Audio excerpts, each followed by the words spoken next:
All right, moving on to our third startup, I'm happy to call up to the stage Yaron Oliker, CEO and founder of Unbotify, and the mentor Ariel Zeitlin, partner at Scale Venture Partners.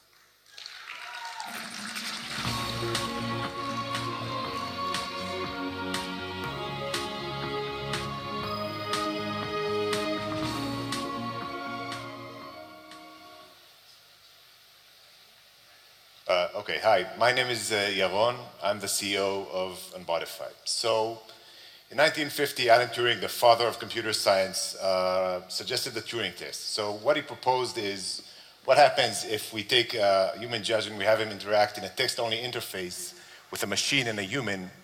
Turing suggested that if the judge can't tell the machine apart from the human, then we can consider the machine intelligent or cognizant. So fast forward 67 years to today, and the Turing test has turned from a theoretical thought experiment into one of the most fundamental challenges that the internet economy is facing. And this is the challenge that we at Unbotify solve. We answer for our clients the question, is a visitor on your website or on your mobile app a human or an automated software agent, a malicious bot? So what are these bots doing and how they are attacking websites? Bots are taking over online accounts by credential stuffing attacks and brute force attacks, setting up fake accounts, stealing content from a website. So bots have really become the weapon of choice for fraudsters and cybercriminals. And bots are also used in ad fraud, which is considered to be a $20 billion problem. This is money that advertisers spend to buy fake robotic traffic on the web, right?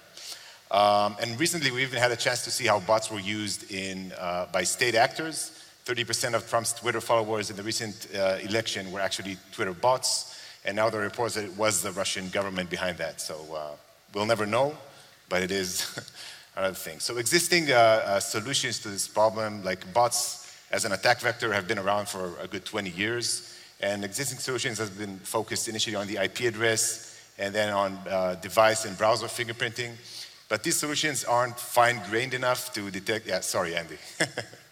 To detect advanced browser-based automation tools. We believe that the only way you're going to address these advanced attacks is using behavioral biometrics. So Unbotify's solution is based on human-device interaction. Like the hardest data point to spoof about the way humans behave on the web is actually the human-device interaction. So we collect on desktop devices mouse movements, keystroke timings, scrolling events, sorry. On mobile devices, we have the touch events and gyro accelerometer data, which is very fine-grained biometric data about the human-device interaction. So we collect all this data on the client side, and we analyze it with our patent-pending anomaly detection machine learning system. You can see here a mouse trace that is typical of a human and a mouse trace that a bot generated on one of our customers' registration processes, and the distribution of one single feature that we extract from this raw data, something like a speed histogram of mouse movements in this case. So Unbotify was ranked by Fast Company as the #1 most innovative company out of Israel for 2017. And we released our product in the market in October 16, and we are already seeing great traction with tier 1 enterprise customers. We're deployed live on multiple Alexa 100 websites and Fortune 100 companies, leading e-commerce websites, leading global travel websites, and social networks. Our team is a team of industry veterans with especially strong expertise in machine learning and data science. So if I kind of loop back to where I started, if we took the Turing test out of a text-only interface or a teleprinter, that's what they had, and move it to another medium, like for example, a voice chat, you'd be able to tell the bots apart from the humans 100% of the time accurately because of the biometrics in the human voice, the tonality, the emotional expression, right? So this is what Unbotify is about. By focusing on the data point that is hardest to fake about the way humans interact with the web, we save millions of dollars of fraud losses for our customers and claim the web back for us humans, basically. All right, thank you very much, Yaron from Unbotify. How about you'll share with the crowd and the judges one big challenge that you face in your company, and we'll start the discussion with Ariel, the mentor, and the rest of the judges. Yeah, I guess the biggest challenge for us is So we're actually 11 people in the company, but 8 of us are still engineers, data scientists, machine learning guys. So I think the biggest challenge for us is taking our product, which we think is the best-in-class solution for the problem we're out there to solve, and actually building an effective sales and marketing team and capitalizing on our early success and traction with the tier 1 customers to build this and scale this up. And so we really have to figure out the way to brand this and the differentiation and everything. So I appreciate your thoughts. Who are your customers now? Yeah, so I don't want, and I cannot name drop. So so 2 of the top 5 global social networks are our biggest, highest traffic websites. We help them with fake registrations, attacks on the login page, and advertisement fraud. One of the global top 5 e-commerce websites. Again, I as a security company, we can't name our customers. We can't, yeah. By category. But I can tell you face to face. A word from the mentor. Sure. Great presentation. We talked about this a little bit when we met. I mean, the need is clearly there. As you saw from many of the other presentations here, bots are causing a lot of havoc on the internet, whether it's because of DDoS for things like Mirai, or content scraping, or e-commerce fraud, or everything else that you described. So, the good aspect of the business is that there's certainly a strong market need there. The challenge that you have is the slide that you presented, right, around competition is, you're not first to the market. There's companies there that, have come to the market before you. And in fact, Akamai purchased one of them last year, which I'm sure, you know about.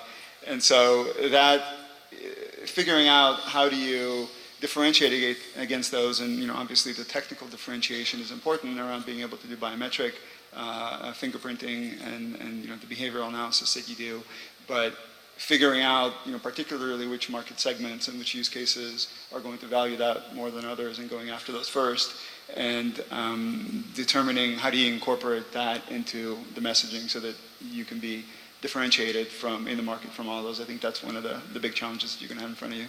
Yeah, so 100% agree that is the big challenge. We're not first movers. We beat, several of these vendors that I showed on the chart in head-to-head comparisons and vendor bake-offs. But the challenge is, of course, how to capitalize on that technological advantage and actually scale that up business-wise.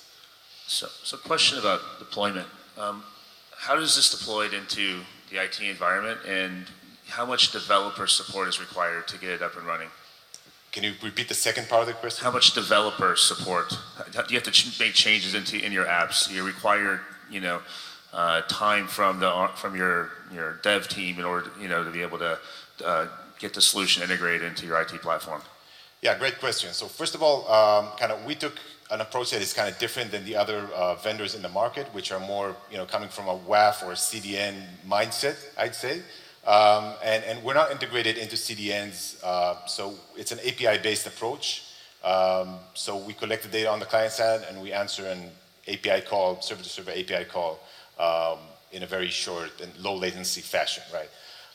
In terms of how much effort is needed on our side to support new customers, or on the customer side? The customer side. So integration is very simple. You drop a line of JavaScript and you start monitoring your traffic.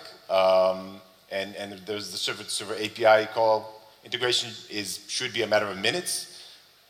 Again, it's a work in progress. We also always try to shorten the sales cycle, make it easier for customers to onboard. So who's your buyer been at the existing accounts you've already won? What? Which titles have you been selling to? Is it fraud? Is it the CISO? So which functions in the organization are we selling to? Yeah, so this product is kind of on, also the IT guys and the IT security guys in use cases like login page attacks and registration attacks and that kind of stuff. And there's also a media side of things where we actually help you optimize your media spend and save your marketing budgets from fraudulent bots that are, this actually for most organizations, this would probably be the kind of fraud that costs the most. So, yeah. I think it's a great market you're in. Full disclosure for everybody, I'm the competitor he keeps pointing at. So one of the challenges here, and we ran into this the first time we came into the bot mitigation space, was we focused on, is it a bot or is it not a bot, so you can block the bots. And the challenge is what many people have is legitimate bots. For some customers, it's up to 30% of their bot traffic is actually bots that they hire to interact with them. So having sort of this end-to-end management solution is sort of critical for them to be able to say, well, that bot's okay because that's Keynote doing performance testing, whereas that bot is bad because it's my competitor scraping, and that one is the ad blocker. And so I'd suggest that that's an area, as you look at usability for your customers, that you focus on, is making sure that you're letting the good bots through as well. Yeah, so good bots like Googlebot, of course, you have to whitelist, but just one sentence, the good bots won't try to log in, register fake accounts, or abuse your website. So, okay.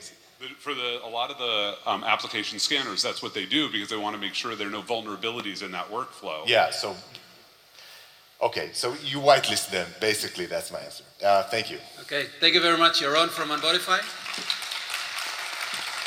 I click it.